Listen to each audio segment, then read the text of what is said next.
Welcome back to Club Dino. But let's move to the interior. We have the reproduction kit, the center console, the base console from Ferrari Parts In, and that is off to the trimmer with the material to get it. Meanwhile, the electricals are out, so we're not going to be driving. Let's tend to a few more Concord details here. One of the things I've noticed is the rubber on the edge has departed. As you can see, it's in the GTS. It always starts and ends at the driver's door bed. And you can see it's a two-piece system, and make sure you understand it's a trapezoidal. Shop for the trapezoidal. Now, what I mean is there's only one place to get it, Cincognani, and they're molded in Italy. And that's the correct number. I ordered this, got it in. Now, Rutland's is selling a bulbous round one that is incorrect, not trapezoidal, and may cause you, these are hand-built cars, so let's get a light on it. It may cause you issues in fitment of the doors. All right, there's a good comparison of the bulbous round of the reproduction by Rutland's versus the original and correct trapezoidal shape by Cincognani.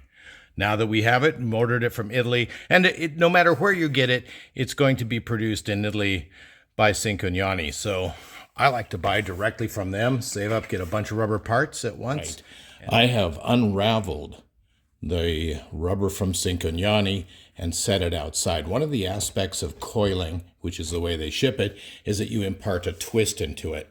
And I live in Arizona. I set it outside for 3 hours in hot sun at about 90 degrees or above. Each hour I came out and untwisted a little bit, and you can see now it's finally relaxed. It's warm but relaxed into a straight line, which is what you want. You don't want any twists in it. The other thing I do before I prep it, besides warming it, is wipe it off to get all of that cornstarch release agent from the mold on, from the rubber molds at Cincognani. I like Chemical Guys floor mat. It's a matte finish. It's not a shiny gloss like most rubber products are, and just wipe it off and clean it.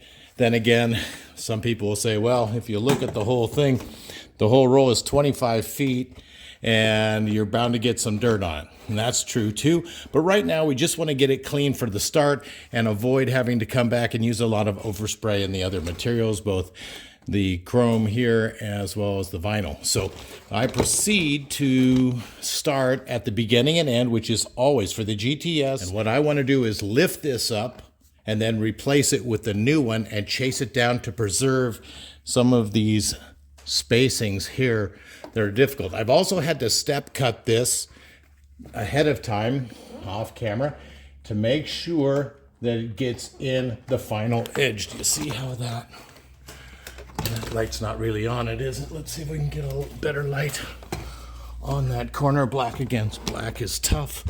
Do you see how that fits in a channel there? We start here on the edge of the chrome sill. Not a body piece yet, but it's adhered to with the oval head slots head screws. If you need some, I'm selling them on eBay right now, the screws alone with the cups. Slide this into that. I've got a couple tools here, a very light hammer to get it in, wiggle it left to right. There, we saw it locked down. You can see I'm pushing all the way there, so that's a nice mating in the corner. And gently follow through.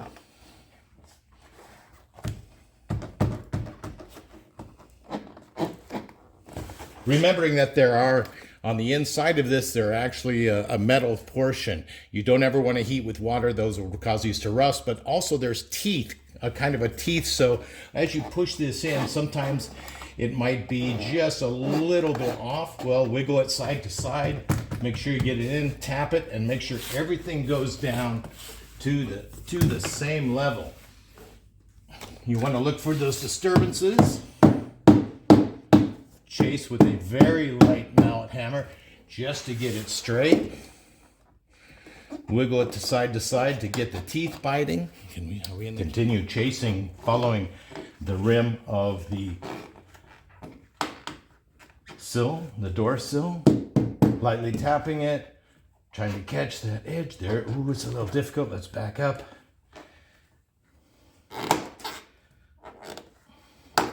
we go. Hear that? Work with it. Now here we're going to have a transition to our actual weld piece, our pinch weld of the car. So we want to be very careful in this area. See, we're leveraging off the space of the door sill.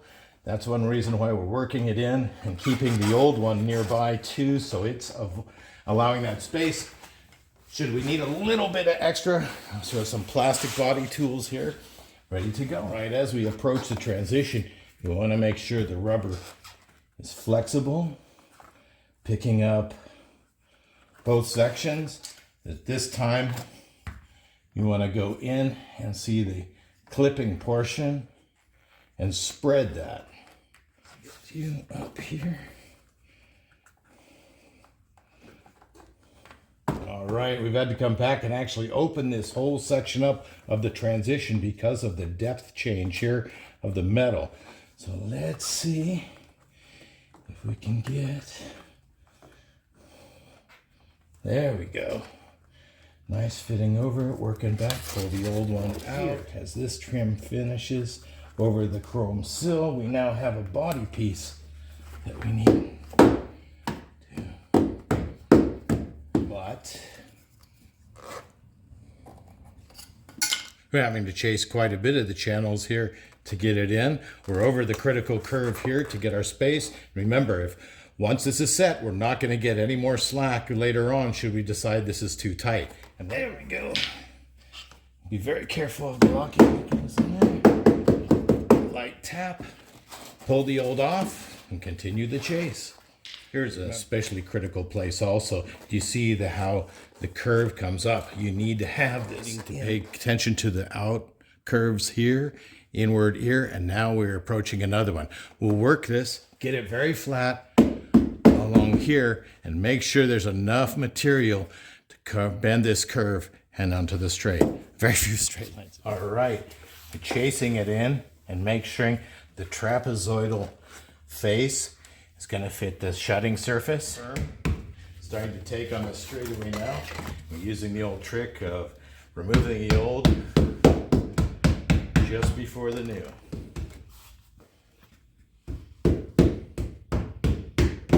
Each inside curve is your critical point. Where you need to get all of that space taken up before you move on. There's no gaining space later on.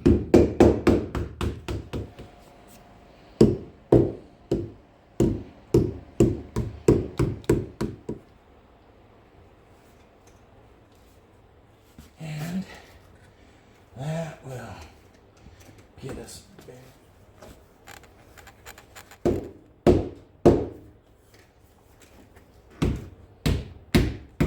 These inside curves are very important. I'm actually pushing some of the material into it with my left hand, always keeping the latching surface, the sealing surface in line there. Pull out the old and follow it with the new. Chase it down. This on a single layer, we can typically just slide this right in, it'll snap. Here we have 2 layers and a triple layer here, which means gonna have to open this up just a little bit.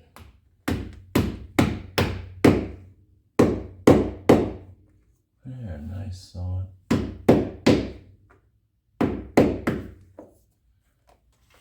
All right, as we move along here, this edge is very sharp. Take care in moving it. You can see the flat edges are fitting correctly.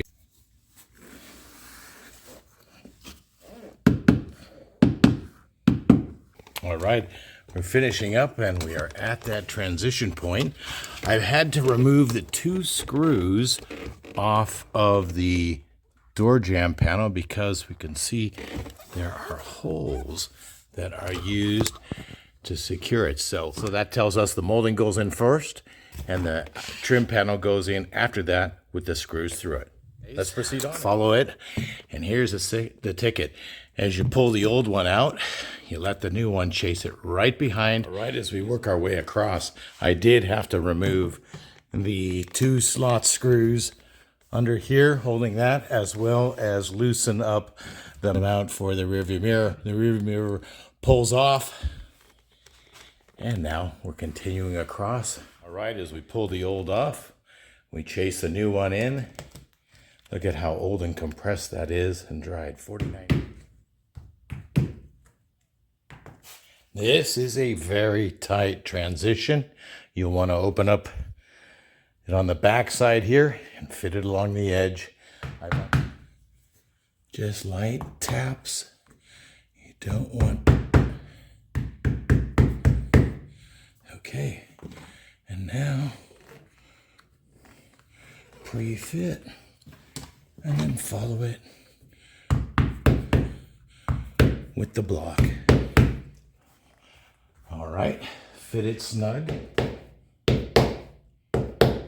Okay, as we fit it in, we're following the old on the last channel and the last run, and we've got to come back over here and remove these two slot screws, which will release the old and allow the new in. All right, on the corners, had to remove the 2 side screws. The whole dash is only held in by 4 screws, 2 on each outside, and then a nice big piece of double back sticky foam around the vents on the top. So it is rather secure, but in order to get access to that very tight place in there. Okay, all the old is off. The new is chased down. I've made sure to lightly hammer this edge to keep it as tight as possible on the inside curves. And Sunken Yanni did give us about a foot extra. So we'll trim this here and then use a product called Gummifly. This will provide UV protection everywhere as well as lubricates the surface too. So that's what it takes to put it in. We'll trim it in. I've trimmed the final edges. And let's see how the door shuts. Oh, that's nice. Just like the original. And we're set. We have brand new seals in the cabin.